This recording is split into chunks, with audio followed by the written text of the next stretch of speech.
Alright, it's turn 45, and I'm... Ugh.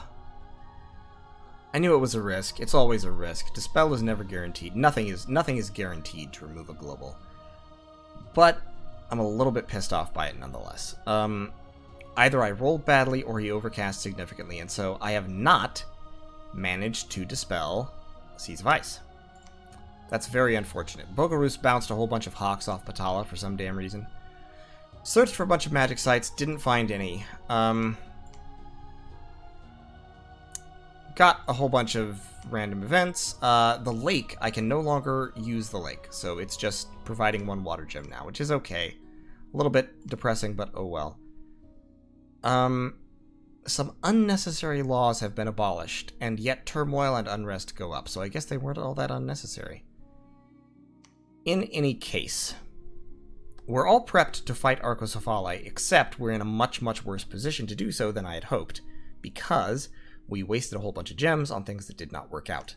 So, that's unfortunate.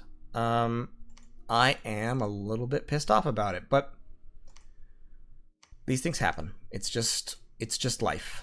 You kind of gotta take the rough with the smooth, as they say. What does Contact Kitsune require again? Nature 2? Yeah, you don't cast that then, because you're back here. Just research. I'll have Akikasu cast it. So, what does that mean for me? Well, it means that I am upset, but more than that, it means that, well, nothing. It doesn't change what I'm doing, to be completely and totally honest. I've got my first bloodstone, which is nice. You need to go back to blood hunting till you can forge another one. My little batmen need to keep scattering across the land, searching for death sites. Shintaro needs to research. Takashi, someone mentioned this, and I'm going to try it. I don't know if it's going to kill Takashi, but let's find out. Nope, he's alive. He's 23 hit points. He's just still, he's still got all these afflictions. But yeah, he can change shape back into human form, and he remains alive. He even has 1 point of leadership still. His leadership was divided by 4 twice, but that does not make it 0. I could even gear him if I wanted to, which is sort of hilarious. It would be worthless because his attack skill and defense skill are like nothing, but is he technically not blind? He is. He's blind. You just don't see the penalty. That's interesting. Because you can see here, he's 12 plus 1, feeble-minded minus 1, and then precision 3. That's the blindness penalty, minus 9 to everything. But it doesn't show up on his battle wounds because he's not technically blind, he's headless. Interesting. I kind of want him to die because I want somebody else to pick up this Dragon Pearl, but I don't want to send him into a battle because there's no battles around that I'm guaranteed to win. He still has frickin' map move 34, though. So... oh my god, he summoned a King of the Mountains. So that means he is also at high-level Conjuration, which is fair. He's summoned, so he has summoned, he's at Conjuration level 8, because he's just summoned a King of Elemental Earth. Oh boy, oh baby, oh boy, oh baby. If I'm going in, I need to go in. So I'm gonna go in. Mages or not. I just have to go. I don't have another good option. So you are, I don't need you guys researching. You have, yeah.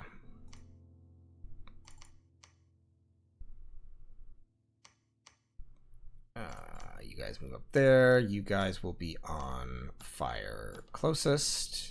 You're on fire archers. You're on fire archers.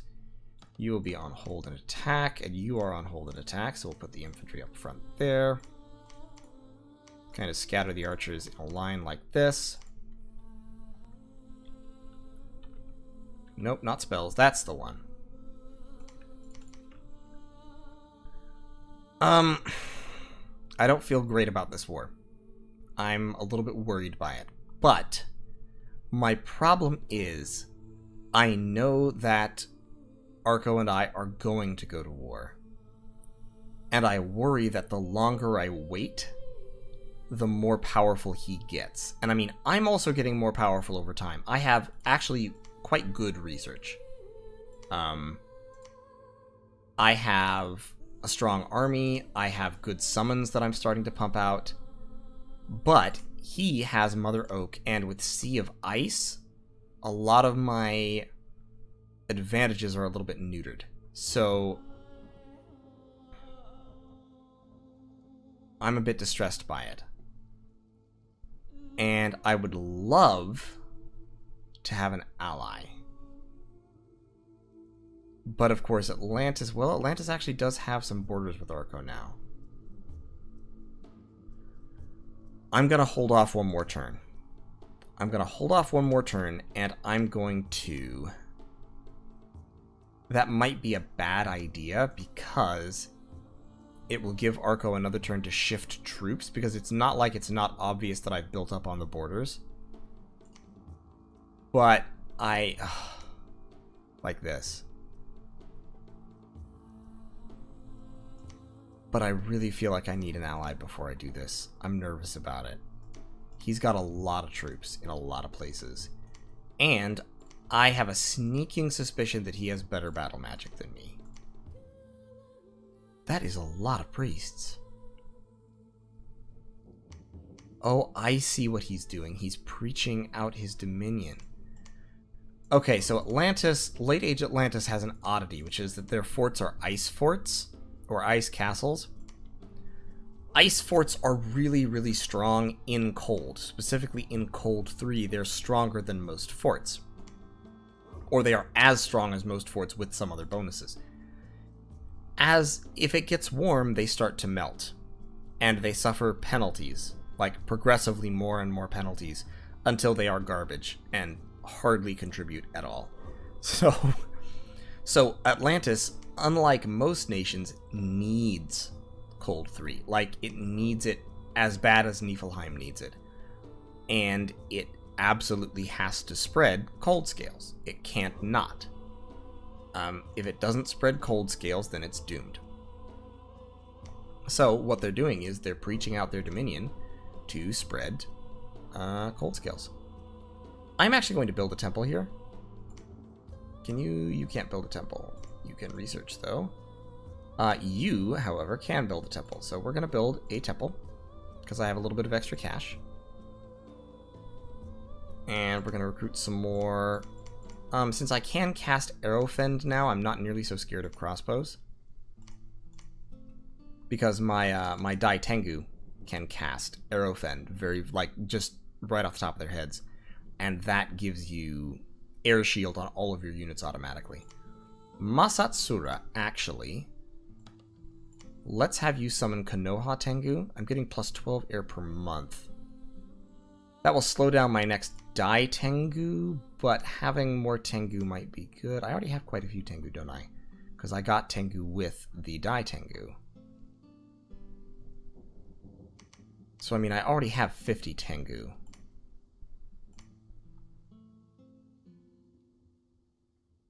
What else could you cast? I mean, mainly air stuff is the thing. I could start throwing Seeking Arrows.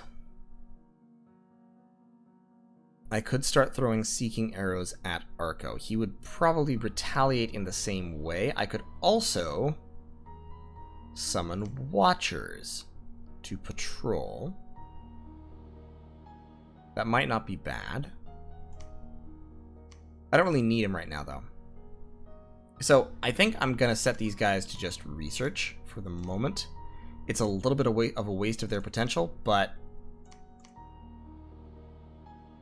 I need to talk to Atlantis, because Atlantis is the person that I need to help me. And Atlantis is wrapping up their war with Pangaea right now. So If I can persuade them to roll straight into Arcocephale, then I'll use the fact that Arco has just summoned a King of the Mountains as a scare tactic, and I will try to persuade Atlantis to come in with me against Arco. I mean, because the other option would be to try and go in with Arco against Atlantis, because Atlantis is also large and scary. The only issue with that is, also Bogarus has fallen to Patala. I didn't get to see that battle, unfortunately. The only issue with that is, I don't actually have a border with Atlantis, so I can't fight them at the moment. And I won't be able to until and unless I get a border with them. Kyohide needs to search for magic sites. Tokimune is already moving. Yukimitsu can come down here to join this party. Where, yep, we're recruiting more and more infantry. Boy, this Seas of Ice is just really, really messing up my stees. You can have that. Who's garbage here? Who could use a lamp? You're pretty garbage. You can have a lamp. You are actually a green lion summoner. Is there anyone manifesting vitriol down here? Nope. No one is extremely vitriolic in this neighborhood. Ah, good old masturbator. Do we have a spare hammer? No. Well, why don't you forge me? See, Robe of the Sea costs water magic level 3.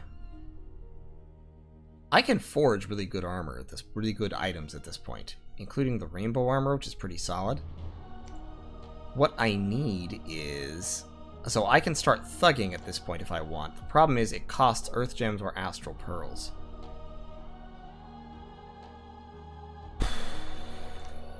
This is becoming a problem. The fact that I have, like, 9 mages plus a whole bunch of my best troops just stuck underwater and not able to do anything because they can't teleport out. I have got to get rid of this Seas of Ice, and the only method I have to get rid of it is either... Well, there's 2 methods. The 2 methods are, I can dispel it, or I can attack Patala and win. And if I attack Patala, as much as I've flip-flopped, if I attack Patala at this point, I 100% guarantee Arco will attack me. To be honest, I'm a little bit surprised that Arco and I haven't been fighting yet. And that's honestly a big reason why I am looking to turn on them, because I don't know that we can keep this peace any longer. So, yeah. Also, I want their thrones. And I want them to be less powerful. So you know what? We're gonna do it. We are gonna wait a turn to get a Kitsune out. Because we're summoning our Kitsune over here, aren't we? Yes, you are contacting a Kitsune. We've got 29 air gems. We've got a whole bunch of water gems that we can use for water buffs. We've got big armies on all 3 sides. Could spread my dragons out a little bit more.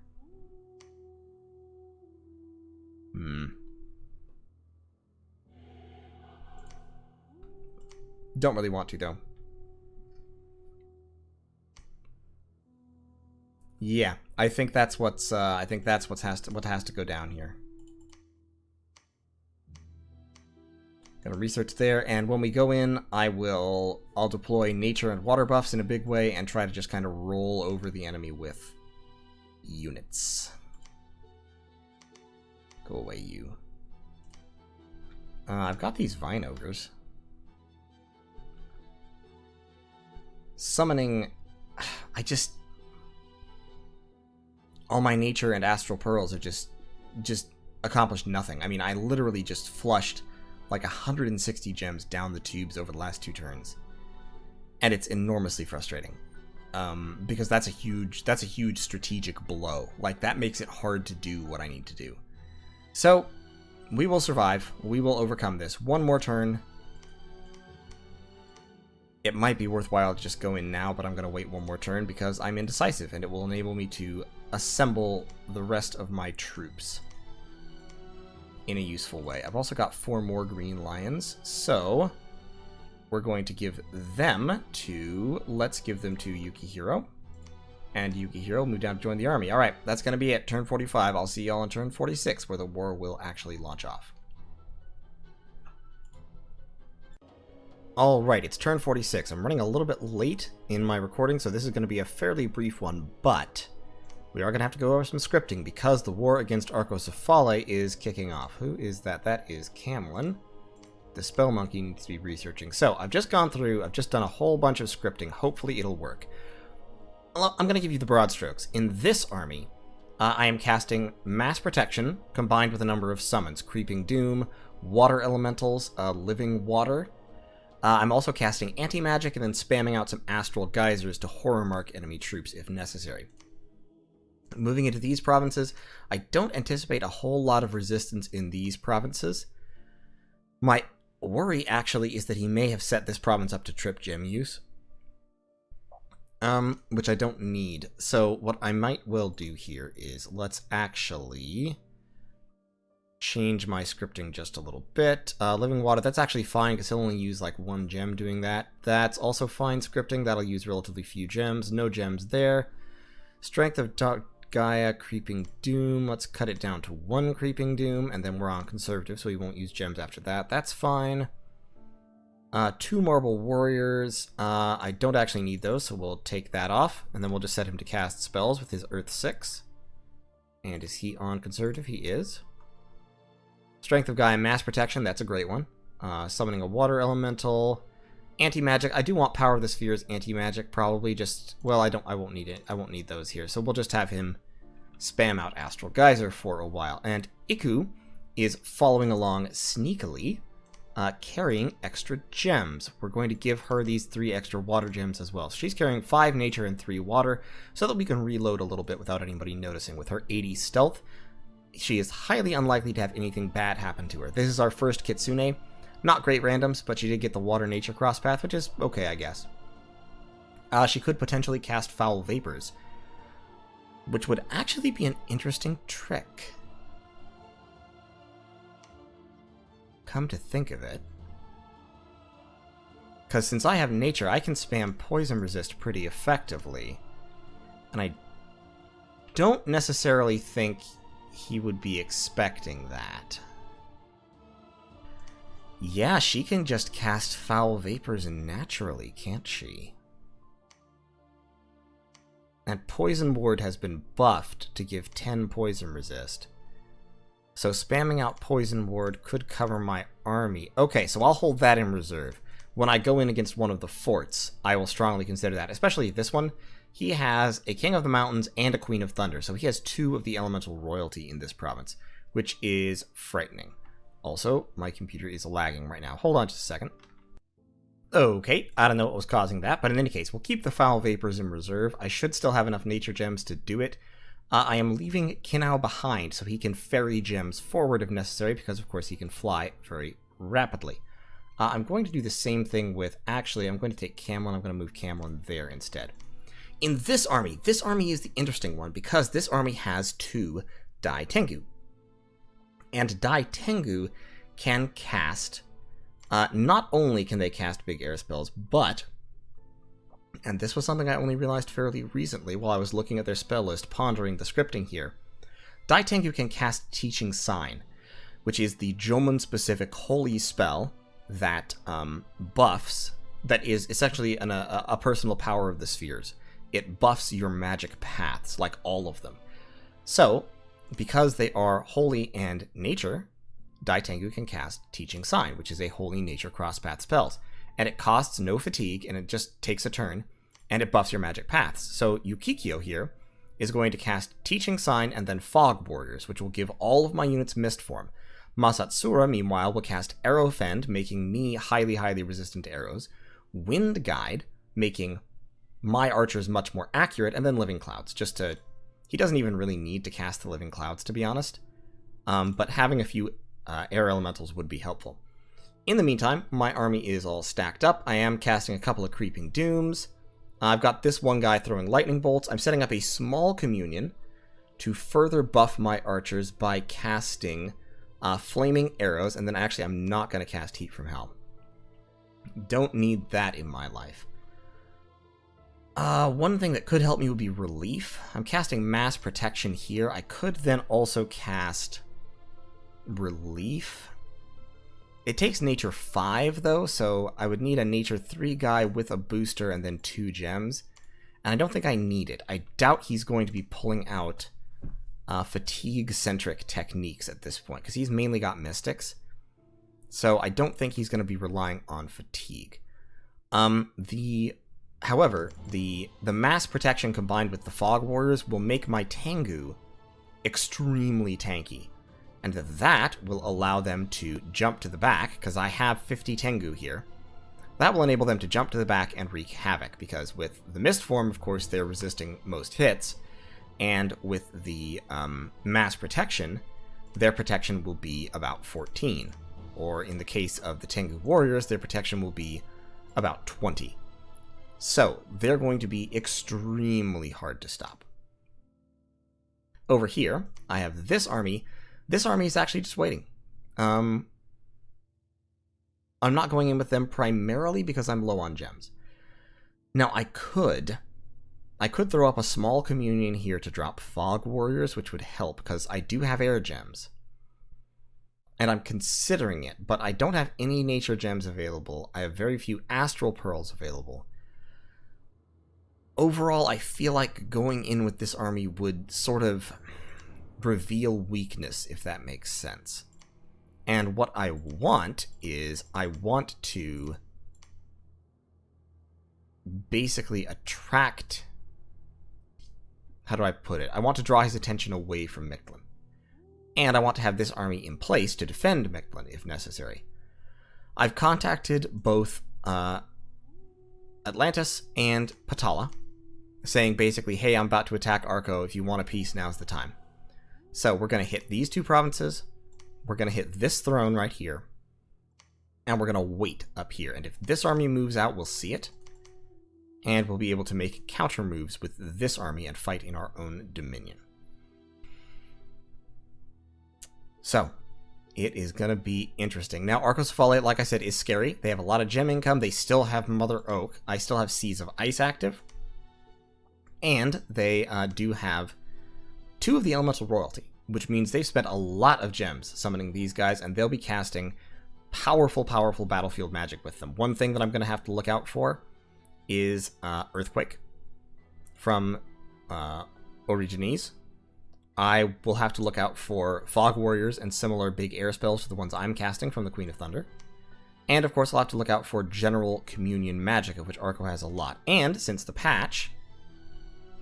Why is this lagging again like this? Since the patch, Arcocephali has changed somewhat, in that they've got the Neokoroses instead of their priestesses, who have a chance of randoming death. They have the Panagaeus, who are the high priestesses, and they can swap nature gems for death gems at a straight 1-to-1 ratio. They also random death. So late age Arcocephali is now a pretty impressive death nation, to be honest. Especially because they also have the Orphic Mystics, who have a small chance to have death too. Or, of course, they have the Death Astral Crosspath. So there's actually a lot of death stuff available for Arcocephali, which makes them an interesting nation to fight. So we will see how that goes. That's basically all I'm doing this turn. No summoning, not a whole lot else. So, wow, that is a slideshow. I have to fix this. In any case, thanks for watching. And we will see how the war against Arcocephali goes. Take care. Alright, turn 47. The initial attack went just as hoped. Also, I hit Alteration level 8 this turn. So, I found 1 death site. I'm searching for more death sites. I actually captured some blood slaves in Mictlan, funnily enough. All of these battles were very minor. excuse me, they all went according to code, and, crucially, none of them involved gem expenditure, so he still shouldn't know what exactly I have. Bogorus is still alive, still bouncing scouts off of people. I have a monster boar in the Cloudbreakers that I don't really care about, lost a little bit of income, and in White Lake, I was attacked by a Kraken King. And, fortunately, Kraken Kings are not very dangerous, so we'll watch that battle real quick. So I have, Triton, Province Defense here, and so here's the issue with Krakens and the reason why I don't really like them. He has Blunt Resist, and he's stealthy, and he has 4 attacks, and he has lots of hit points. That's all good, but he has Protection 10 and Defense Skill 8, so watch. Yeah. He just gets stabbed to death. It's kind of sad. Also, weirdly small image for size 6. So, that wasn't a problem. I lost a whole bunch of scouts. Finished my palisades and Rotmarts, and I am besieging Ozandius, because this was a fort on a throne. So the walls here are critically damaged. Now, hitting Alteration level 8, I know I'm going a little bit fast, but honestly, I just want to, I really want to roll on in this game, because things are going well. Things are going to code. So, Alteration 8, the critical thing that Alteration 8 gives me is, which I hadn't talked about before, not that I hadn't known about it, but I hadn't really talked about it, Will of the Fates. It also gives me Quickening and Liquefy, which are both kind of cool spells that Ryujin can cast, but the important thing is that it gives me Will of the Fates. And Will of the Fates costs 4 Astral Pearls and can be cast fairly easily by Onmyoji, and it gives every single unit you have luck. So they all have a 75% chance to avoid lethal hits. That is freaking huge. So, I am moving up Camlin, carrying a ton of gems to reinforce this army. And I'm moving up Kinau, carrying a ton of gems. Not quite as big a ton, but still a ton of gems. To reinforce this army, which is combining at Chilad Caverns, since that's where these troops can meet them. This army might come to meet us. If it does, what I've done is I've scripted Kinau to cast Flaming Arrows, which he can do very easily, because this army has a ton of crossbows, and beyond that, they don't have quite enough magical support. I'm having him bring air gems as well, so that one of my air Ryujin can throw up Arrow Fend next turn, but as of right now, they're just relying on mass protection pretty much. And anti-magic from Akefusa. I am reinstating some gem costing scripts. So yeah, Akikazu is going Strength of Gaia, Creeping Doom. You're going Strength of Gaia, Mass Protection. Actually, you should throw up the Mass Protection first, and then... what's the cost of Mass Protection again? Oh, where is it? I went past it. So Mass Protection is fatigue cost 100% 1 gem. So yeah, okay, so do go Strength of Gaia, Mass Protection. I would also like someone to howl. So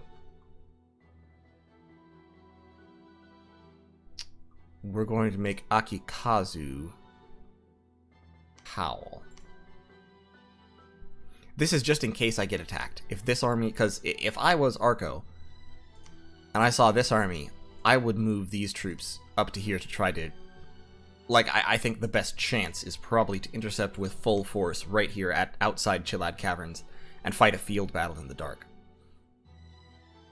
But, I mean, I can't guarantee he'll do that. But if it was me, I would do that.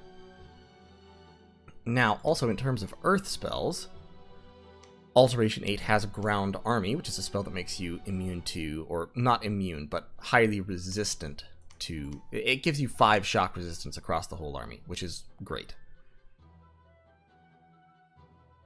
I'm not sure I need it, because I'm not sure Arcocephale is a big enough air nation. Yeah, they've got Mystics. They've got Mystics they can throw away. Well, no, Mystics don't get air. Air is like the one thing Mystics don't get. Yeah, Arco doesn't have any air, so I don't need to worry about shock resistance. But I will have him cast... He's casting Temper Flesh, so he doesn't need Resist Lightning. Instead, I think I'm just going to start having him throw Maws. Cast Marble Warriors. I've got mass protection going off, so Marble Warriors won't help all that much. So instead, yeah, just throw Maws 4 times. That'll use up 4 of your 6 Earth Gems, but that's alright. I want to bring more Earth Gems with me as well, because I don't have any Earth Gems to bring with me. Why don't I have any Earth Gems? Camlin has them. Camlin, you don't need Earth Gems. Gonna bring 4 more Earth Gems with me, because once I hit Alteration level 9, which I will do in... it'll be several turns, but once I hit Alteration level 9, Weeaboo Meme Lord will also be able to cast Army of Lead, which will give everybody Iron Skin and magic resistance. Or Army of Gold, which gives them all Iron Skin and fire resistance, but I don't think that'll be necessary. So yeah, that's the plan. We're attacking there. We're about to break down the walls of Ozandius. We're moving troops over here in case these guys come after me to try and pick off the land pristine. And this army is still sitting still. I'm not spending gems on it. I'm just having it exist. And exist and wait.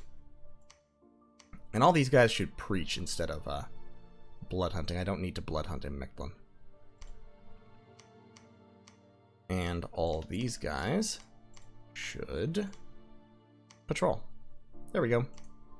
I still have 500 gold. I'm saving that up because I'm going to start a fort up here in Black Harbor.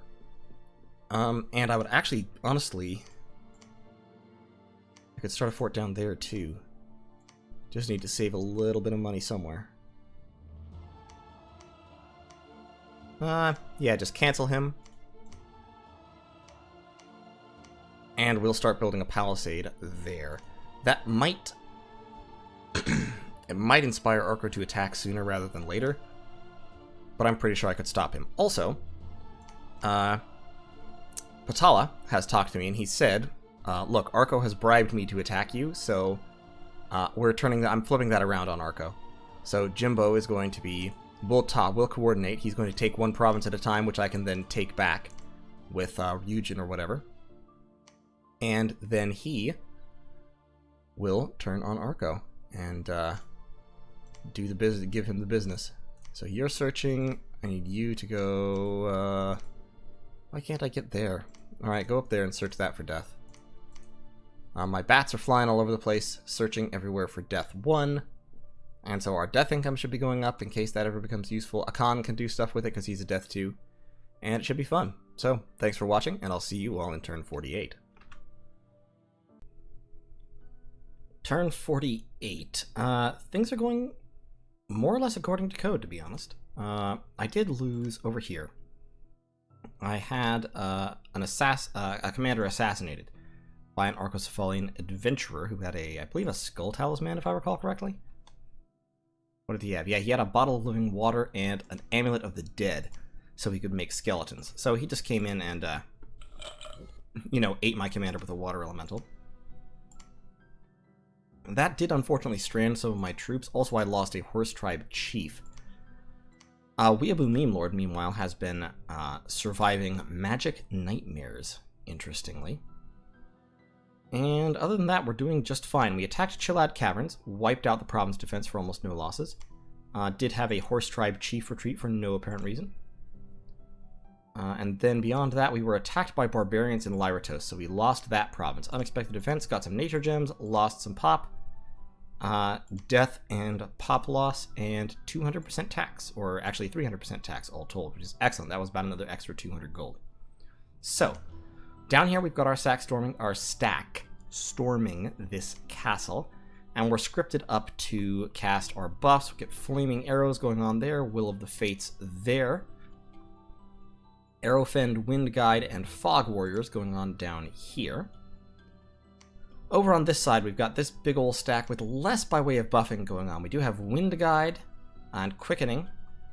We've got some Iron Warriors, some Strength of Gaia and Howl, Maws of the Earth, and Power of the Spheres, Astral Geyser. I had a guy, yeah, Arrowfend. So I do have Arrowfend going off, which is excellent. And we've got more troops moving in this turn. I've given Takashi a lifelong protection. And there's no real reason for that. I just gave it to him because I like Takashi. He's He's Puff the Headless Dragon. And I've got him jumping down here to contribute his imps to the fight, which I anticipate happening. Akihiro is hopping over to... Ooh, I just realized I had been planning to move this army down here. And I just realized I'm recording this after I sent the turn in, and the turn has actually ticked over, I believe. So I think I just suicided Akihiro carrying a Bloodstone for no reason. That was a big mistake. Well. Damn. Hopefully it all went well. Up here, I am... these guys are just standing here for the moment because I'm going to be building a fort up here next turn, hopefully. And these troops, many of them are moving out. So this little army is moving out, carrying air gems, fire gems, and some nature gems, as well as more air and some astral pearls over there. And they are going to pressure Chibia and force Arcocephali to keep troops over on this side to stop them, even if they don't actually go in. Meanwhile, this army is defending this palisade construction site, and this army is storming Ozandius. So let's see what happens next turn. That's just the high-level brief overview. That's about all that's happening. I'm not casting any big rituals because all my gems are being committed to combat. So we'll see how it goes next turn. In geopolitics, Man tried to attack Ulm and lost again. Man went to storm the fortress, and there was a huge pile of members of the second tier waiting for him, along with some black priests. And so they were firing in their crossbows and all of that, and then, and also Thunderstrike. I don't know, what was that just happened? Was that... Hold up. I can't scroll back in that thing. Dang it. I need to... 1 second. I don't know what that effect was that was just cast. It might have been Doom or something. Let's keep it on regular speed. I don't need the very detailed battle log. The standard battle log will be fine. So we've got Power of the Spheres. Bloodletting. Aha. So, Bloodletting is a blood magic spell. And you'll see what happens when it goes off. There's Bloodletting, and it hits everybody. I believe it's a magic resistance roll to negate it, and if you fail it, it just hits you. And you take a bunch of damage. Armor negating damage at that. So a bunch of people were killed by that, and many, many more took damage. The Thunderstrikes are going down on the chaff up front. And if you'll see, from that damage, about half the army just runs. And a lot of the other troops that are here are still routed, and or injured, and or afflicted. And Ulm starts throwing Soul Slays, Gifts from Heaven, Mind Burns, and basically drives the survivors off the field. So, if we look at that battle casualties, members of the second tier, 122 kills from that massively powerful cast of Bloodletting. So Bloodletting is... Let's take a look at that spell, actually, real quick. Where is it? It's a fairly high-level spell, I think. It's not that high. Bloodletting. Yeah, it hits the entire battlefield, doesn't affect the undead or inanimate beings, and it does 1 armor-negating life drain damage to everyone on the field. So it just slaps everybody, and sometimes it kills them. So it didn't kill... I mean, probably it got, I don't know, 70 or 80 kills, and then the rest were Soul Slays and stuff like that. Maybe it might have been 90. In any case, that's another failure on the destroying Ulm front. Ulm has... That's quite a pile of members of the second tier he's got. Bogarus is still bouncing scouts off people because Bogarus is somehow still alive. In here. And he has 1 fort, the New Coast. He's lost his capital. He's lost everything except this stuff up here that nobody has really bothered to take away from him. And it looks like Atlantis has officially wiped out all but 1 province of Pangea's and is extending their reach into Man. So that will be fun. I think we're about to be neighbors. Interesting, interesting, interesting. In any case, we will see in the next turn how well our little soiree with Arcocephali went on. I think I'll probably win down here because I have a lot of buff support. I'm a little bit more skeptical about this army, which is a really bad thing to say because my god is in this army. But we will find out. And I'm using up so many pearls in combat that I cannot afford to get anywhere close to dispelling Sea of Ice, unfortunately, so that will be a problem. But we will struggle on. We will soldier on despite our disadvantages, and I will see you in the next turn.